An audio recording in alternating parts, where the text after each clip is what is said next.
Hello everyone and welcome to C Latif's academy.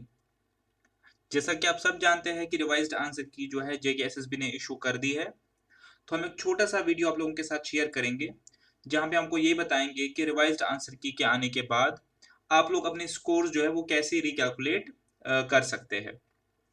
तो दो disclaimer के साथ मैं इस वीडियो को शुरू करूंगा। पहला ये है कि इस बारे में जेके एसएसबी से कोई ऑफिशियल कम्युनिकेशन नहीं आया है।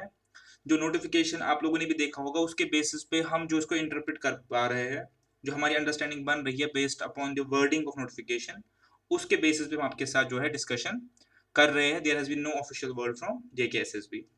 और दूसरी बात ये कि क्या इस आंसर की में जो है सारे गलत क्वेश्चंस और आंसर को कंसिडर किया गया है, उस चीज पे भी ये डिस्कशन अभी नहीं हो रहा है। It is purely a discussion कि इस की के बेसिस पे जो रिवाइज्ड की इशू हुई है, इसके बेसिस पे आप अपना स्कोर जो है वो कैसे रिकैलकुलेट कर सकते हैं। और जो आपको और क्वेश्चंस लग रहे हैं कि अभी नहीं हो इसमें कवर हुए हैं, तो उसके लिए एक अलग से कुछ वीडियोस आपके साथ आएगा, या उसके लिए ऑलरेडी कुछ पीछे से बैकग्राउंड में काम चल रहा है, जहां पे हम कोशिश कर रहे हैं कि और भी क्वेश्चंस जो है, जो हमें लग रहा है और बच्चों को लग रहा है कि गलत है, वो हम रिप्रेजेंटेशन के लिए जेकेएसएसबी को लिखे। ठीक है, तो अभी जो है बस कैलकुलेशन वाला वीडियो है, तो इसको इस तरीके से आप देखेंगे। तो ये मेरे पास है नोटिफिकेशन जो आया था। तो इसमें उन्होंने 3 सेट्स बनाए हैं, ये आपने लोग देखा होगा। सबसे पहले वो क्वेश्चंस उन्होंने लिखे हैं जिसमें ये कह रहे हैं कि आंसरिंग ऑप्शन जो है वो चेंज किया जाएगा। यानी ये जो क्वेश्चन जो है वो स्टैंड करेगा, ये क्वेश्चन स्टैंड करेगा। ठीक है, क्वेश्चन स्टैंड कर रहा है, लेकिन इसका आंसर जो है वो चेंज हुआ है। यानी जिसने ये रिवाइज्ड आंसर वहां पे मार्क किया है बी और सी, उसको जो है इस क्वेश्चन के लिए पूरे मार्क्स जो है मिल जाएंगे। और जिसने ये मार्क्स ये नहीं किया है, ये मार्क कोई और सोल्यूशन दिया है, तो उसको मार्क्स नहीं मिलेंगे। तो जो पहला सेट है वो ऐसे क्वेश्चंस का है, जो दो क्वेश्चंस है जिसमें जो है ऑप्शंस जो है वो चेंज हुए हैं, यानी आंसर जो है वो चेंज हुआ है। तो जिसने भी ये सही आंसर जो है लिखा है, उसको इस क्वेश्चन के मार्क्स जो है मिल जाएंगे। जिसने एक क्वेश्चन छोड़ दिया है, जिसने एक क्वेश्चन पूरा ही छोड़ दिया है, या जिसने इस क्वेश्चन का कुछ और आंसर लिखा है, उसको मार्क्स नहीं मिलेंगे। ये हो गया पहला सेट। दूसरा जो है वो ऐसे क्वेश्चंस है जहां पे दो आंसर्स जो है वो ठीक माने गए हैं। यानी इन क्वेश्चंस में ए एंड डी को ठीक माना गया है, सी एंड डी को ठीक माना गया है, और ए एंड बी को ठीक माना गया है। अब इसका क्या मतलब है कि जिस स्टूडेंट ने ये क्वेश्चन छोड़ दिया है कंप्लीटली, उसको मार्क्स नहीं मिलेंगे, बिकॉज क्वेश्चन जो है वो वैलिड है। क्वेश्चन जो है वो एसएसबी ने वैलिड माना है। बस ये कहा है कि इसमें दो आंसर्स है। ठीक है, तो अब नीचे इसमें लिखा भी गया है कि जिस भी कैंडिडेट ने इन दोनों में से कोई भी एक आंसर चूज किया है, उसको फुल मार्क्स मिल जाएंगे। जिसने कुछ भी चूज नहीं किया या छोड़ा है, उसको मार्क्स नहीं मिलेंगे। ये हमारी इंटरप्रिटेशन नोटिफिकेशन आपको मैं नीचे दिखा दूंगा। और जिसने दोनों मार्क किए हैं, बोथ, उसको भी मार्क्स नहीं मिलेंगे, वो नीचे नोटिफिकेशन में लिखा गया है। ठीक है, तो पहला सेट ये रहा, और दूसरा सेट जो है वो ये रहा जहां पे दो आंसर्स को जो है करेक्ट माना गया है। अब तीसरा और सबसे इंटरेस्टिंग जो है वो नलीफाई वाला है, जहां पे क्वेश्चन को कंप्लीटली नलीफाई किया गया है। एनएसएसबी ने ये माना है कि ये क्वेश्चंस ही गलत है, ये क्वेश्चंस ही गलत है, लिहाजा ये क्वेश्चंस जो है वो नलीफाई माने जाते हैं, विड्रॉन माने जाते हैं।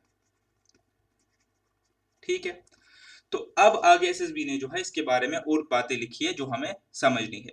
क्योंकि नलीफाई के बाद हमारे में ये क्वेश्चन आ गया कि अगर पेपर नलीफाई हो गया, तो क्या हमारा मैक्सिमम मार्क्स 118 से ही फिर होना चाहिए? अगर दो क्वेश्चन चले गए तो हमारा मैक्सिमम मार्क्स 118 से होना चाहिए, यानी ये क्वेश्चन जो है कंसिडर ही नहीं किए जाएंगे। यहाँ पे एक कैच है, जो नीचे एसएसबी ने एक लाइन लिखी है, तो उसको हम इंटरप्रेट करके समझने की कोशिश करेंगे कि कैसे अब आपका रिवाइज स्कोर जो है कैलकुलेट हो जाएगा। तो बस ये दो लाइनें आपको थोड़ा ध्यान से पढ़नी है। यहाँ पे ये लिखा है, it may be noted here that candidates having marked either of the options, दोनों में से कोई एक, किन क्वेश्चंस में, for the questions where more than one answering options are correct. यानी जो सेकंड ग्रुप है क्वेश्चंस का, ये वाला सेकंड ग्रुप जो है क्वेश्चंस का, दिस वन, जहां पे दो जो ऑप्शंस है वो करेक्ट है, तो यहाँ पे ये लिखा गया है कि इस ग्रुप में, इस ग्रुप के लिए यानी ग्रुप नंबर 2 के लिए, इस ग्रुप के लिए, इस ग्रुप की बात हो रही है, ग्रुप नंबर 2 के लिए अगर कैंडिडेट ने दोनों में से कोई भी ऑप्शन चूज किया है, तो उसको मार्क्स दिए जाएंगे, विल बी अवार्डेड मार्क्स। ठीक है, विल बी अवार्डेड मार्क्स, ये आ गया, उसको मार्क्स दिए जाएंगे। हाउएवर, लेकिन no marks will be awarded to the candidates opting for then one option, यहाँ पे है opting for more than one. ठीक है, जिसने एक से ज्यादा ऑप्शंस टिक किए हैं, दोनों ऑप्शंस टिक किए हैं, या तीन ऑप्शंस टिक किए या छोड़ दिया, उसको कोई मार्क्स नहीं मिलेंगे इस क्वेश्चन में। तो मेरी जो इंटरप्रिटेशन है, जो मैं समझ पा रहा हूँ, कि अगर आपने दो ऑप्शन चूज किए हैं और वो दोनों सही भी थे, तब भी आपको मार्क्स नहीं मिलेंगे, क्योंकि इनकी लैंग्वेज क्या है, यहाँ पे देख लीजिए, having marked either of the options, जिसने दोनों में से कोई एक सही आंसर चूज किया है, ग्रुप नंबर 2 की बात हो रही है। ठीक है, डिस्क्लेमर पहले ही दे दिया है मैंने कि ये मेरी अंडरस्टैंडिंग है, आई डोंट नो कि एसएसबी क्या कंसिडर करेगी। इस वर्डिंग के हिसाब से अगर दोनों आपके ठीक है और आपने दो वहां पे गोले बनाए हैं, तो आपको मार्क्स नहीं मिलेंगे, आपको either of the options choose करना था, और अगर छोड़ दिया तो मार्क्स नहीं मिलेंगे। अच्छा, अब जो पहला ग्रुप है वो तो सबसे इजी है, वो तो पता ही है कि उसका आंसर ही चेंज हो गया, तो जिसने सही लिखा है उसको मिलेगा, जिसने छोड़ दिया उसको आंसर नहीं मिलेगा। अब सबसे ट्रिकी तीसरा है नलिफाइड वाला। नलिफाइड के केस में नॉर्मली क्या होना चाहिए था कि आपका जो मैक्सिमम मार्क्स है वो होना चाहिए था 118, यानी आपका मेरिट जो है आउट ऑफ 118 बनता, हाईएस्ट मार्क्स 118 हो जाते, बिकॉज दो क्वेश्चन आपके नलिफाई हो गए। लेकिन यहाँ पे जो लास्ट लाइन है वो हम इंटरप्रेट करेंगे, क्या लिखा है एसएसबी ने, the marks are marked for the questions to be nullified, यानी दो मार्क्स, दो क्वेश्चन नलिफाई हुए तो दो मार्क्स, तो वो दो मार्क्स जो हमने ईयर मार्क किए थे, जो हमने रखे थे किसके लिए, नलिफाइड क्वेश्चंस के लिए, shall be allocated equally to the rest of questions, उनको हम एलोकेट करेंगे दो मार्क्स को इक्वली, किन पे एलोकेट करेंगे, रेस्ट ऑफ क्वेश्चंस पे, 118 क्वेश्चन पे एलोकेट करेंगे on pro rata basis, proportional basis पे। क्यों करेंगे, so that maximum marks of the question paper remains the same, इसलिए ताकि मैक्सिमम मार्क्स जो है 120 ही बन जाए।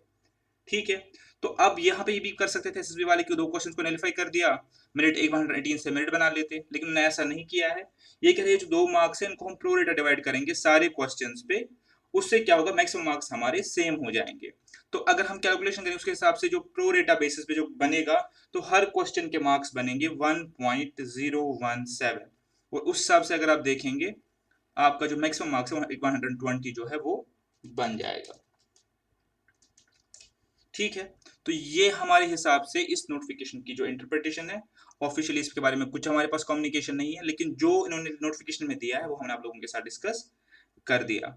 ठीक है, तो चलिए अब आप अपने रिवाइज मार्क्स